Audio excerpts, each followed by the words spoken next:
नमस्कार। आप देख रहे हैं स्पेशल कवरेज न्यूज। मैं हूं आपके साथ शिव कुमार। मेरे साथ हैं वरिष्ठ पत्रकार आदरणीय डॉक्टर राकेश पाठक सर। स्वागत और अभिनंदन।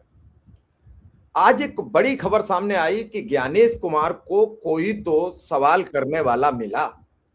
अब तक तो वो गेट लॉस कह देते हैं, मैं नहीं सुनूंगा, और राहुल अगर सबूत नहीं देंगे तो मैं अगले 8 दिन में कोई न कोई कार्रवाई करूंगा। कार्रवाई कभी नहीं हुई, लेकिन आज उन्होंने जब किसी अधिकारी ने उन पर सवाल खड़े किए तो तुरंत कार्रवाई कर दी, उसे ऑब्जर्वर के पद से भी विदाई दे दी।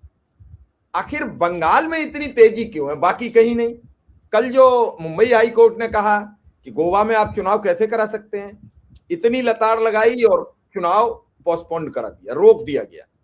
इन सब बातों का असर नहीं पड़ता है। सारी लानत मनामत हो रही है, लोग सड़कों पर उतर रहे हैं, लोग खिलाफत कर रहे हैं, सोशल मीडिया भरा पड़ा है, और उसके बाद ठीक वो उसी तरीके से काम कर रहे हैं जैसे हमारे प्रधानमंत्री और गृह मंत्री कर रहे हैं कि कुछ भी करो, हमें करनी अपनी मंत्री है। आज एक पोस्ट और वायरल हो रही है जिसमें कहा जा रहा है कि ज्ञानेश कुमार मोदी जी की सजाती है, इस सजाती होने का वो फायदा उठा रहे हैं और वो अहंकार में किसी को कुछ नहीं समझ रहे हैं। मैं सीधा सर के पास पहुंचूंगा क्योंकि मुद्दे की बात की जाए। सर, क्या है ये पूरा मामला? किस आईएएस को लताड़ लगा दी, क्यों लगा दी, और उस आईएएस ने क्या ऐसा उन्हें धमका दिया कि मैं नहीं सुनूंगा, ये सब चीजें मैं बर्दाश्त नहीं करूंगा?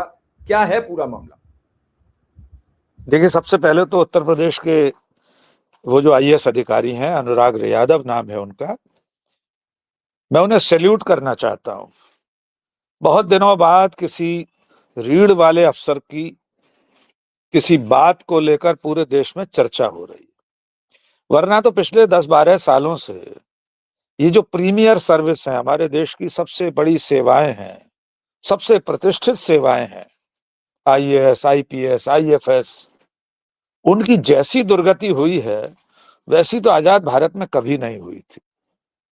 विडंबना यह है कि ये सारे लोग हर तरह का अपमान सहकर चुप बने हुए हैं, चुप्पी साधे रहते हैं। यस सर, जी सर, जो हुक्म सरकारी वही बने तरकारी वाले अंदाज में बने रहते हैं।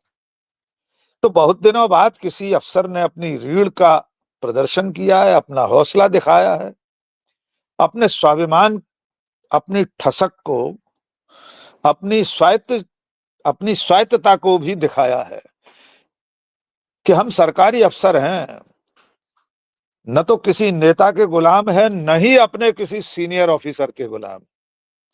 ठीक है, केंद्रीय मुख्य चुनाव आयुक्त उनसे बहुत सीनियर हैं, लेकिन है तो एक ही काडर के, वे भी आईएएस हैं, अनुराग यादव भी आईएएस हैं, और बहुत जूनियर आईएएस अफसर नहीं है, प्रमुख सचिव हैं, प्रिंसिपल सेक्रेटरी हैं उत्तर प्रदेश काडर के। घटनाक्रम क्या था? केंद्रीय चुनाव आयुक्त और पूरा आयोग बैठता है राज्यों में जब चुनाव हो रहे होते हैं, या केंद्र में कोई भी चुनाव हो रहा होता है, तो एक कोऑर्डिनेशन के लिए वीडियो कॉन्फ्रेंसिंग के जरिए उन राज्यों के निर्वाचन अधिकारियों और केंद्रीय निर्वाचन आयोग ने जिनको ऑब्जर्वर बनाकर भेजा होता है, रिटर्निंग ऑफिसर्स भी, उन विधानसभा क्षेत्रों के या लोकसभा क्षेत्रों के, उनके साथ एक संवाद होता है कि चुनाव की कितनी तैयारी हो गई, मतदान केंद्र आपने देख परख लिए, सुरक्षा की क्या व्यवस्था है, चुनाव संबंधी जितनी तैयारियां हैं उनकी समीक्षा होती समय समय पर। क्योंकि आयोग हर जगह जा नहीं सकता, तो ऑनलाइन मीटिंग होती है, ऑनलाइन ब्रीफिंग होती है। कोई जानकारी ज्ञानेश कुमार ने उनसे मांगी थी, जानकारी देने में उन्हें 1-8 मिनट लग गया, मुश्किल से। अब कोई रोबोट तो है नहीं कि आपने बटन दबाया, जानकारी वैसे ही हाल की हाल पेश कर दी। वे जानकारी देख रहे थे, जो भी सवाल उन्होंने पूछा होगा। इतने मात्र पर ज्ञानेश कुमार एक तानाशाह के अंदाज में आ गए और उससे बोले, आप घर चले जाइए। बहुत बदतमीजी के साथ, बदसलूकी करते हुए उन्होंने कहा कि ये सब आपके बस में नहीं, अगर आप ये जानकारी आपके पास नहीं है तो आप उठिए और घर चले जाइए। एक तरह से उन्होंने कहा गेट आउट, बस ये शब्द नहीं बोले। ये बेहद अपमानजनक बात है। एक राज्य के तमाम अफसर उस वीसी में मौजूद हैं, आयोग के सारे अधिकारी मौजूद हैं, देख रहे हैं, छोटे कर्मचारी भी सहयोग के लिए आगे पीछे रहते हैं। सबके सामने आप एक वरिष्ठ आईएएस अधिकारी का इस तरह अपमान करें, तो उसे चुप नहीं रहना था। अनुराग यादव ने पूरे स्वाभिमान के साथ, पूरी जिम्मेदारी के साथ ये कहा कि आप हमसे इस तरह का बर्ताव नहीं कर सकते। हमें भी 25 साल हो गए इस सेवा में। ये पहली बार था कि टिट फॉर टैट हुआ, जैसे को तैसे के रूप में जवाब मिला ज्ञानेश कुमार को, और बिल्कुल सही जवाब दिया। हर व्यक्ति का अपना एक स्वाभिमान है, उसकी अपनी एक इज्जत है। आप बदतमीजी नहीं कर सकते। अगर कोई कार्रवाई उन्होंने ठीक से नहीं अंजाम दी है, अपनी ड्यूटी को नहीं निभाया है, आप हटा दीजिए ऑब्जर्वर की जिम्मेदारी से। कारण बताइए। सिर्फ इतने मात्र पर कि किसी जानकारी को देने में 1-2 मिनट लग जाए, 5 मिनट भी लग जाए, तब भी आप ये सलूक नहीं कर सकते। लेकिन ज्ञानेश कुमार के सिर पर तो अहंकार ऐसे हावी है जैसे वे रावण हो गए हों। और इस अहंकार के पीछे वजह है नरेंद्र मोदी द्वारा दिया गया कवच। ज्ञानेश कुमार जानते हैं मेरा कोई कानून कुछ कर नहीं सकता, न नौकरी में रहते हुए न नौकरी के बाद। इसलिए वे अपने मातहतों के साथ बदसलूकी पर उतर आए हैं।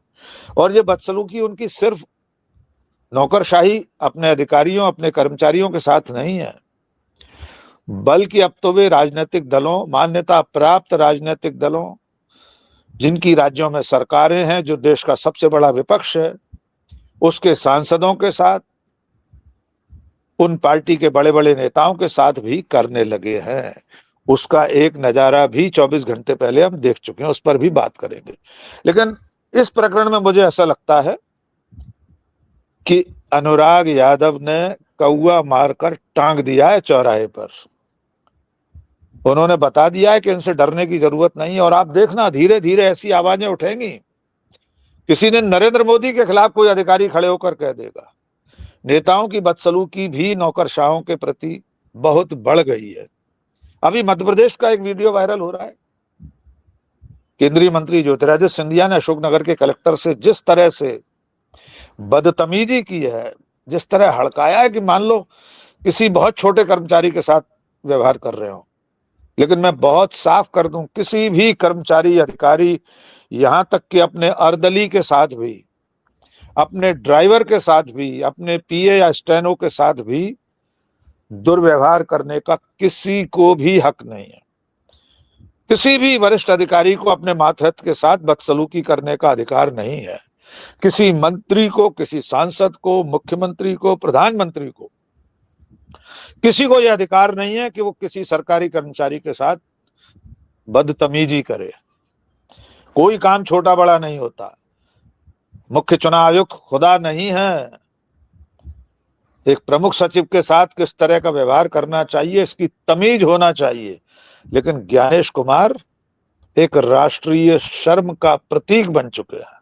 जी शिव कुमार सर, अगर कोई अधिकारी आपके मन मुताबिक ना काम करे, ये भी तो हो सकता है। उनके सामने एक बड़ा जिम्मा है कि अगर इस बार भी हमने अगर बंगाल में बीजेपी की सरकार नहीं बनवा पाई तो राष्ट्रीय शर्म हो जाएगी बीजेपी के लिए, क्योंकि 15 दिन से अमित शाह वहीं रुके हुए हैं। तो ये भी लोगों को जानकारी लगा लेना चाहिए कि ऐसा तो नहीं है रात बिरात रोज ज्ञानेश कुमार जी जाते हों और अमित शाह से वहाँ की सब सूचियां लाते हों, क्या अपडेट करना है, क्या नहीं करना है, और बड़ी तादाद में सब कुछ अलग थलग हो रहा हो।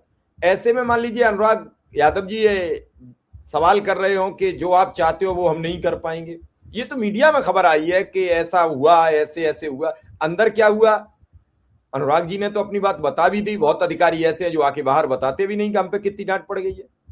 ये तो चुनाव आयोग की बैठक है, डीजीपी और चीफ सेक्रेटरी की बैठक से आके लोग बाहर नहीं बताते कि हम पे डांट पड़ गई है।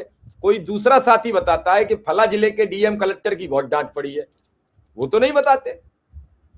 देखिए शिव कुमार, दो बातें समझ लीजिए।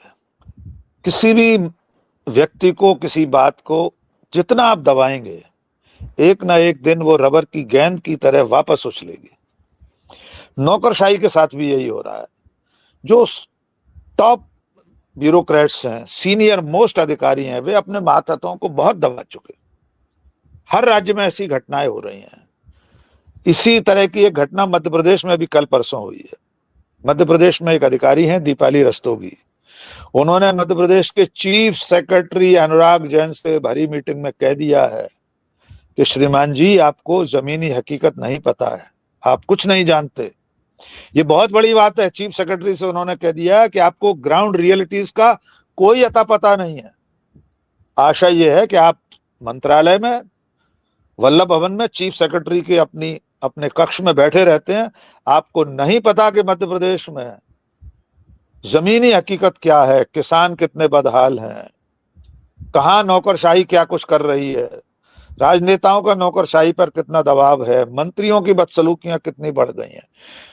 प्रदेश भर में जो कुछ हो रहा है उसका आपको कुछ भी अता पता नहीं।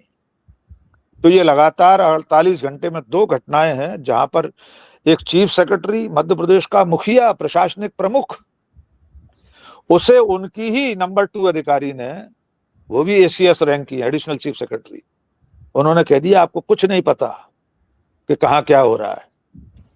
और अब एक प्रिंसिपल सेक्रेटरी रैंक के अफसर ने देश के सबसे बड़े नौकरशाह केंद्रीय चुनाव आयुक्त को आईना दिखा दिया है। अब आपके उस संदेह पर आता हूं। ये जो सवाल पूछे जा रहे हैं कि ज्ञानेश कुमार कुछ ऐसा तो नहीं करवाना चाहते पर्यवेक्षकों से जो बीजेपी के हित में हो। अमित शाह वहां 15 दिन डेरा डाले हैं, ज्ञानेश कुमार को जाने की जरूरत थोड़ी कलकत्ता, हुगली या कहीं भी, वो तो व्हाट्सएप पर निर्देश आ रहे होंगे यहाँ हाँ, से। ये जी सर सर, भूल गए, ये सर भूल गए। वो तो उनके साथी नहीं, संधू जी ने कहा था कि चुनाव आयोग तो व्हाट्सएप संदेश से चल रहा है। बिल्कुल उनके साथी ने कहा एफआईआर जैसी बड़ी कार्यवाही व्हाट्सएप संदेश से हो गया, जिसका कोई व्हाट्सएप पर गाइड फाइल नहीं बनी है कि कैसे होगा, क्यों होगा। कहीं जाने की जरूरत नहीं, मिलने की जरूरत नहीं। ये सरकार ही व्हाट्सएप पर चल रही है। फर्जी व्हाट्सएप की, ट्रोल आर्मी की सूचनाएं, और नरेंद्र मोदी, अमित शाह से लेकर चुनाव आयुक्तों तक, चीफ सेक्रेटरीज तक, डीजीपीज तक, सिर्फ व्हाट्सएप पर जो हुक्म दिए जाते हैं उनका पालन करना है। हो सकता है अनुराग यादव जैसे लोग या और कई अधिकारी आयोग की मंशा पर खरे न उतर रहे हो। मंशा यानी मनमर्जी का काम, बीजेपी मोदी शाह के हित में काम करना, और वो जो काम करने को तैयार नहीं होगा उसके साथ आयोग के लोग इस तरह से दुर्व्यवहार करेंगे। लेकिन सवाल यह है कि सब पश्चिम बंगाल में क्यों हो रहा है। हम और आप कई दिन से सवाल पूछ रहे हैं कि इतने तबादले इससे पहले, चलिए अभी 5 राज्यों की छोड़ दीजिए, पिछले 10 सालों में जितने विधानसभा चुनाव हुए, क्या किसी और राज्य में इतने तबादले हुए थे? मध्य 485 प्रदेश, सर हो चुके थे कल तक, कोई एक अकेले राज्य में, बंगाल में, एक अकेले सिंगल राज्य में। बाकी टोटल 535 या 537 हैं टोटल। आप अंदाजा लगा लीजिए। वही आंकड़े तो हम पूछ रहे हैं। कल किसी ने ट्विटर इसमें पर, एक एक्स और पर भी सवाल है, पूछा। इसमें एक और सवाल है कि तमिलनाडु का भी डीजीपी गड़बड़ कर रहा था, केरल का भी डीजीपी गड़बड़ कर रहा था, बंगाल का भी डीजीपी गड़बड़ कर रहा था। पुडुचेरी छोटा राज्य है तो वहां हम फोकस नहीं करते, लेकिन असम का डीजीपी बहुत ईमानदार था, वो बिल्कुल ठीक काम कर रहा था। जहां जहां बीजेपी की सरकारें होती हैं राज्यों में, अगर वहां विधानसभा चुनाव है तो वहां के डीजीपी और चीफ सेक्रेटरी बेचारे बहुत राम के रचे होते हैं, राजा बेटा होते हैं, उनको आयोग नहीं बदलता। 2022 में अखिलेश यादव चीख चीख कर मर गए, थक गए, हार गए, लेकिन उत्तर प्रदेश का डीजीपी नहीं बदला गया। 2022 नहीं बदला जाएगा कि नहीं बदला जाएगा, ये तो अभी सवाल है। मैं वही सवाल पूछ रहा हूं कि क्या पिछले 10 सालों में किसी भी राज्य के विधानसभा चुनाव में इतने तबादले हुए हैं जितने पश्चिम बंगाल में हुए हैं? भाजपा शासित राज्यों में से किसी भी राज्य में इतने स्थानांतरण हुए हैं, इतने लोगों को आयोग ने हटाया है? कोई आंकड़ा बता दे, हम उसकी बात मान लेंगे। मध्य प्रदेश, छत्तीसगढ़, राजस्थान की बात कर रहे हैं आप, तो बहुत बड़े आंकड़े मांग रहे हैं। हम तो सिर्फ 10% की, जो बंगाल में ट्रांसफर हुए हैं उसके 10% अगर बीजेपी शासित राज्य में कोई सबूत दे दे तो मैं मान लूंगा कि ठीक है। तो ये जो निर्लज्ज कार्य प्रणाली है चुनाव आयोग की, वो खुलकर सामने आ गई है। अब जरा मैं जिस तरफ ले जाना चाह रहा था शुरू में, पहले चरण में, कि आयोग की ये जो मनमर्जी है, मनमानी है, दादागिरी है, ये चुनाव की बेला में पार्टियों पर भी तो बरस रही है। वो स्क्रीनशॉट वायरल है, वो ट्वीट चुनाव आयोग का, जिसमें पहली लाइन में लिखा है कि केंद्रीय चुनाव आयोग टीएमसी को, तृणमूल कांग्रेस को दो टूक बता देना चाहती है कि बंगाल में चुनाव हिंसा रहित होगा, निष्पक्ष होगा, वगैरह वगैरह। आजाद भारत में आज से पहले चुनाव आयोग का कोई एक प्रेस नोट, कोई बयान आप दिखा दीजिए जो सिर्फ एक पॉलिटिकल पार्टी को टारगेट करके लिखा गया हो। ये दिखाई दे रहा है, तीनों महानुभावों की तस्वीरें हैं। क्या कहना चाह रहा है चुनाव आयोग? क्या ऐसा ही एक ट्वीट वो असम के लिए कर सकता है कि केंद्रीय चुनाव आयोग भारतीय जनता पार्टी असम को दो टूक बता देना चाहती है कि चुनाव निष्पक्ष होगा? है इनकी औकात, है हिम्मत ज्ञानेश कुमार की? ये ट्वीट अब तक डिलीट नहीं हुआ है। ये भी नहीं कहा गया है कि ये क्लेरिकल एरर है, लिपिकीय त्रुटि है, ये भी नहीं कहा गया।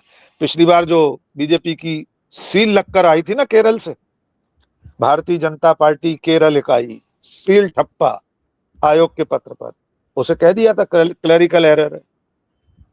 इसके लिए तो ये भी नहीं कहा कि टाइपिस्ट ने गलती से तृणमूल कांग्रेस लिख दिया है।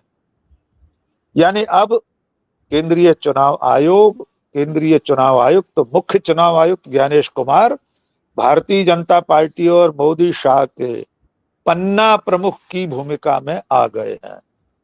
शर्म लिहाज, लोक लाज, संविधान, कायदे कानून, आचार संहिता, सबको किसी काल पात्र में गाड़ दिया है ज्ञानेश कुमार ने।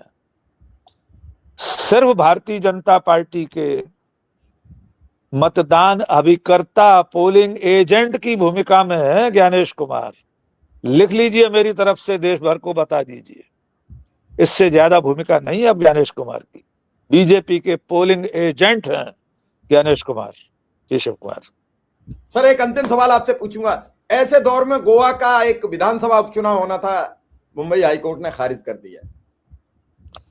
देखिए, ये सारी घटनाएं जो बता रही है ना कि चुनाव आयोग सिर्फ बीजेपी की मर्जी और उसे खुश करने के लिए काम कर रहा था। मुंबई हाईकोर्ट ने कहा कि अभी तो 1 साल से भी कम बचा है, अब क्यों उपचुनाव करा रहे हैं आप? इतने दिनों से सुध क्यों नहीं ली?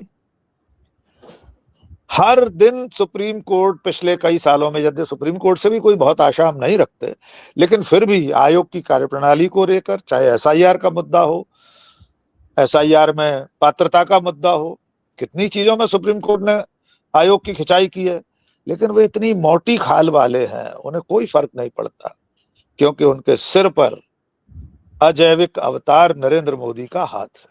जी शिव कुमार। चलिए सर, फिर तो जब उनका हाथ है अजैविक जो अवतार का, तो फिर उनका कौन बिगाड़ेगा? लेकिन सर, सवाल तो जनता पूछेगी और जनता जानना चाहती है कि बंगाल चुनाव को लेकर चुनाव आयोग क्यों परेशान है? चुनाव आयोग ने क्या टेंडर ले लिया है कि भारतीय जनता पार्टी की हम सरकार बनाकर दम लेंगे? ये सवाल मैं दर्शकों से जानना चाहता हूं और हमें जरूर बताएं। फिलहाल हम राकेश सर से इजाजत लेंगे। आपका बहुत बहुत आभार, बहुत बहुत धन्यवाद।